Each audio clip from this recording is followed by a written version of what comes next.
Jubilee Hills bypoll ఓటమిపై BRS chief KCR post mortem చేస్తున్నారు. పార్టీలో సమూల మార్పుల దిశగా కేసీఆర్ అడుగులు వేస్తున్నారు. ఇప్పటి వరకు అడ్హాక్ కమిటీలతో పార్టీ నడిపించిన కేసీఆర్ త్వరలోనే గ్రామ స్థాయి నుంచి రాష్ట్ర స్థాయి వరకు కొత్త నాయకత్వాన్ని బలోపేతం చేయాలంటూ నిర్ణయం తీసుకున్నట్లుగా తెలుస్తోంది. ఈ నేపథ్యంలో అతి త్వరలో పార్టీలో కీలకమైన మార్పులు ఉండబోతున్నాయంటూ సమాచారం. ఇప్పటికే జూబ్లీహిల్స్ ఉప ఎన్నికల ఫలితానికి సంబంధించి బీఆర్ఎస్ పూర్తి స్థాయిలో సమీక్ష చేస్తోంది. ఎక్కడ సమస్య వచ్చింది, ఎందుకని మనకి విజయం లభించలేదు అనే దానికి సంబంధించి వారు ఒక పోస్ట్ మార్టం చేస్తున్నారు. కీలకమైన నాయకులందరినీ కూర్చోబెట్టి మాట్లాడుతున్నారు. కేసీఆర్ సైతం ఈ విషయాన్ని ఇప్పటికే చాలా సుదీర్ఘంగా చర్చిస్తున్నట్లుగా తెలుస్తోంది. అలాగే ఇలా అయితే ఇక లాభం లేదు, ఇక నెక్స్ట్ స్టెప్ వేయాల్సిందే, మరింత స్ట్రాంగ్గా మరింత దూకుడుగా ముందుకు వెళ్ళాలంటే ఏం చేయాలి అనే దాని గురించి కేసీఆర్ సమాలోచనలు చేస్తున్నట్లుగా తెలుస్తోంది. ఈ నేపథ్యంలో అతి త్వరలో కీలకమైనటువంటి వ్యక్తులకు మరిన్ని బాధ్యతలు అప్పగించబోతున్నారు. కొంతమందిని బాధ్యతల నుంచి తప్పించబోతున్నారు, పార్టీ బాధ్యతల నుంచి అంటూ కూడా తెలుస్తోంది. ఈ నేపథ్యంలో మరి ఏం నిర్ణయాలు ఉండబోతున్నాయి? ఒక్క విషయాన్ని ఖచ్చితంగా ఒప్పుకొని తీరాలి. ప్రతిపక్ష బాధ్యతని మొన్న జరిగినటువంటి జూబ్లీహిల్స్ ఉప ఎన్నికల్లో బీఆర్ఎస్ పూర్తి స్థాయిలో పోషించగలిగింది. బలమైనటువంటి పోటీని ఇవ్వగలిగింది. నువ్వా నేనా అన్న స్థాయిలో కాంగ్రెస్కు పోటీ ఇవ్వగలిగింది. సో దీన్ని ఇలాగే కొనసాగించాలి. ఈ దూకుడిని ఇక ఏమాత్రం తగ్గించకుండా ఇంకా పెంచాలి అనే ఆలోచనలో బీఆర్ఎస్ ఉన్నట్లుగా తెలుస్తోంది.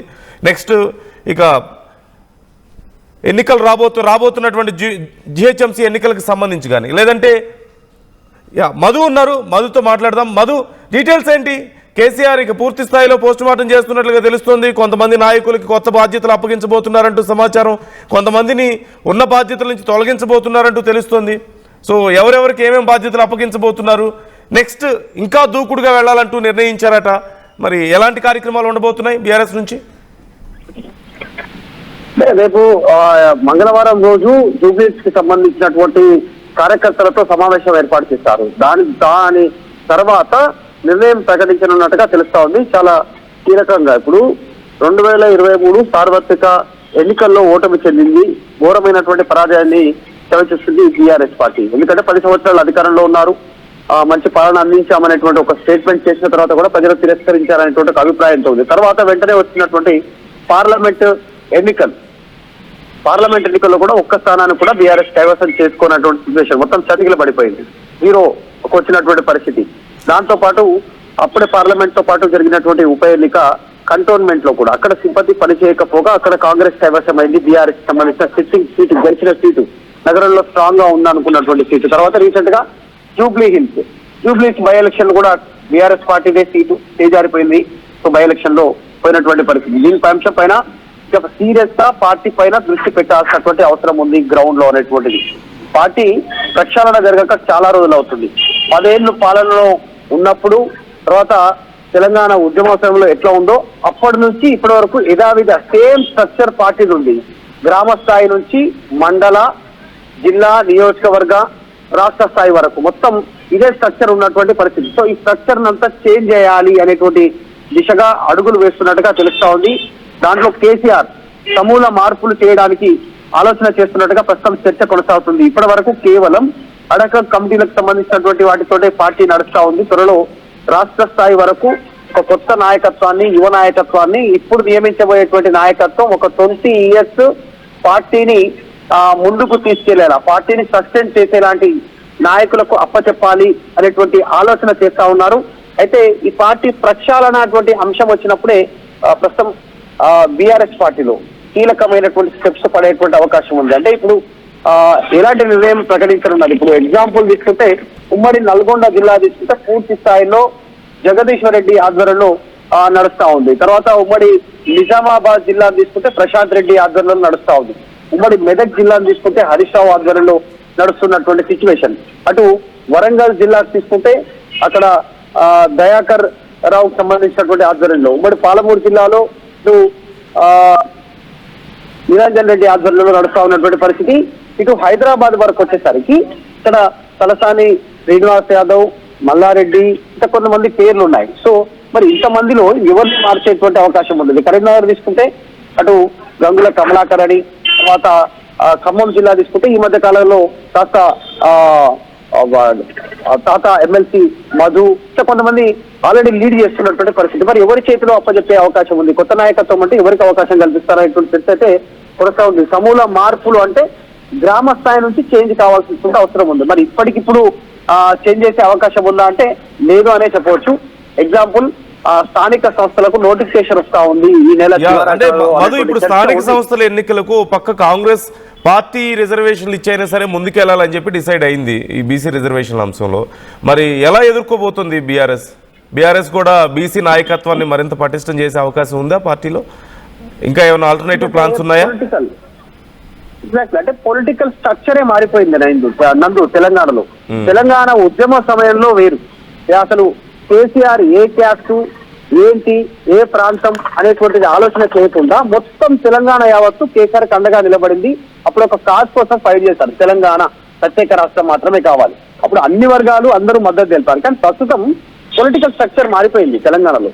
ఎందుకంటే బీసీలకు సంబంధించిన అంశాన్ని పెద్ద ఎత్తున నినాదంతో బీసీ సంఘాలు ముందుకు పోతా ఉన్నాయి. అంటే మేమెంతో మాకంతా ఇవ్వాల్సిందే, మా హక్కు మా వాటా మాకు ఇవ్వాల్సిందే అనేటువంటిది డిమాండ్ చేస్తా ఉన్నారు బీసీ సంఘాలు. సో వచ్చే ఎలక్షన్ల వరకు ఆ బీసీ అంశం చాలా పీక్స్కి వెళ్లే అవకాశం ఉంది. ఇప్పుడు కాస్త నిన్న మొన్న కొంచెం సైలెంట్ అయింది జూబ్లీస్ ఉప ఎన్నికతో. కానీ నెక్స్ట్ నడవబోయేదంతా కూడా అభివృద్ధితో పాటు యథావిధిగా బీసీల హక్కుల కోసం పెద్ద ఎత్తున రోడ్డు పైకి వచ్చే అవకాశం ఉంది. అన్ని బీసీలో ఉన్నటువంటి అన్ని కులాలు కాబట్టి దాంట్లో భాగంగా మార్పులు ఉండే అవకాశం ఉంది. బీసీ ఎస్టీలకు బీఆర్ఎస్ తో పెద్ద ఎత్తున అవకాశాలు దక్కనున్నాయి. పార్టీలో ప్రాధాన్యత దక్కనుంది.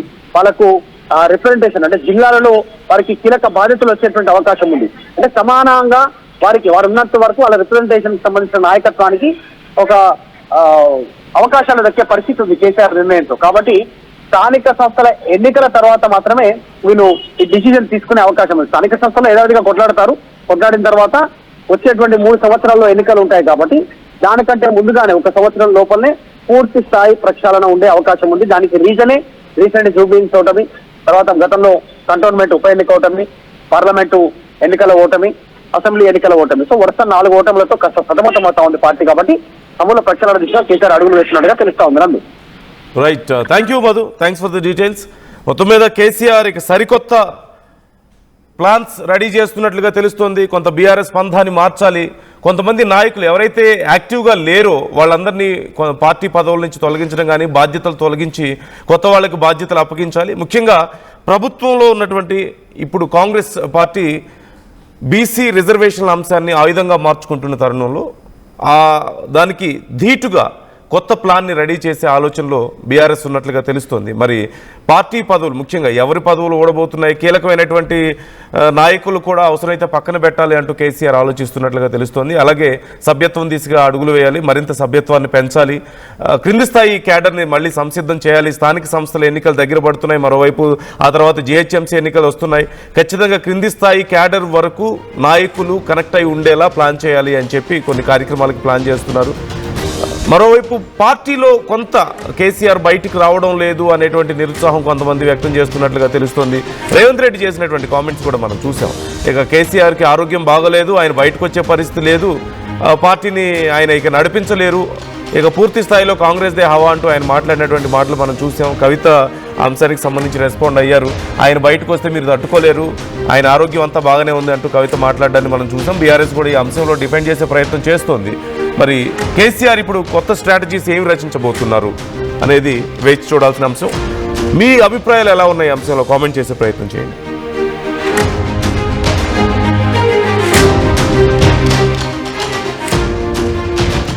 ఇల్లైనా ఫ్యాక్టరీ అయినా క్లినిక్ అయినా రూఫ్ ఉంటే safe. Truzon solar system install చేయండి. బిల్తో పాటు పీపీ తగ్గించండి. నువ్వు సూపర్ స్టార్ అయ్యా. Truzon solar power, super power. చరిత్ర సృష్టించినోడు ఇప్పుడు ఆ చరిత్రని తిరగరాయబోతున్నాడు. అబద్ధాల గోడల్ని బద్దలు కొట్టి నిజాలను రాగా మీ ముందుంచబోతున్నాడు. నిజమైన వార్తల కోసం వెంటనే డౌన్లోడ్ చేసుకోండి రా యాప్ని.